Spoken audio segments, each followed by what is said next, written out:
सांग चलतु आज आम प्रस्तुत करवा गोटी आलू टमाटर पियाज दही देकी तरकारी जोटा खाइबा बहुत टेस्ट लगे। आम आलू नवा टमाटर नवा पियाज नवा प्रथमे आम आलू सबुतक चोपा छड़े दबा बहुत टेस्ट लगे खाइबा।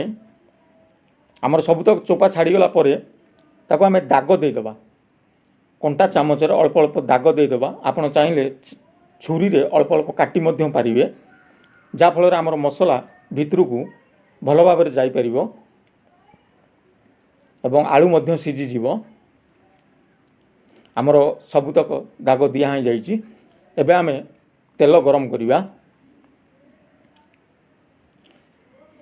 आमर तेल गरम हो गले आमे प्रथमे आलू को भल भाव में तेल रे भाजी दबा।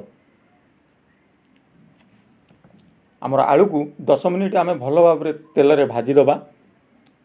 आमर आलू हूँ हूँ आमे एबे प्रस्तुत करवा मसला लुण हलदी गरम मसला लंका गुंड धनिया पाउडर एवं दही दही दे आमे मसला प्रस्तुत कर नबा। बहुत टेस्ट लगे खाइबा। एबे आमर मसला प्रस्तुत हो जाइए। बहुत बढ़िया मसला एबे प्रस्तुत हो जाइए। एबे आमर आलू मध्य प्रस्तुत हो जाइए। आमे एबे पियाज पकई दबा। पियाज को 2-3 मिनिट पर्यंत आलू सहित भल भाव में भाजी दबा। आमर पियाज भल भाव में भाजी होगला आमे टमाटर दे दबा। टमाटर को मध्य 2-3 मिनिट पर्यंत आलू पियाज सहित भल भाव में भाजी दबा। आमर भाजी होगला आमे गोटे पात्र को काढ़ी दबा। आमर गोटे पत्र को काढ़ी देला परे आमर सेही तेल रे आमे काठ मसला तेजपत्र लवंग अदा रसुण पेस्ट दे दबा एवं आमर आलू पियाज टमाटर मध्य तादेहरे दे दबा। भल भाव में ताकू कषी दबा 2 मिनिट।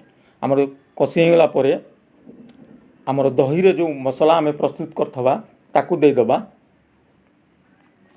एबे आमे दही मसला प्रस्तुत होइतबा दे दबा।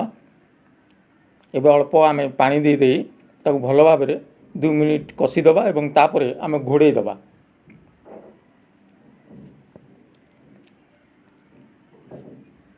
5-7 मिनिट आपण घोड़े देबे तापर देखिबे आलू सबू सीझी जाइथबो एवं खाइबा मध्य बहुत टेस्ट लगे। धनिया पत्र दे दबा। एबे आमर प्रस्तुत हो जाइए आलू पियाज टमाटर रे दही दे तरकारी।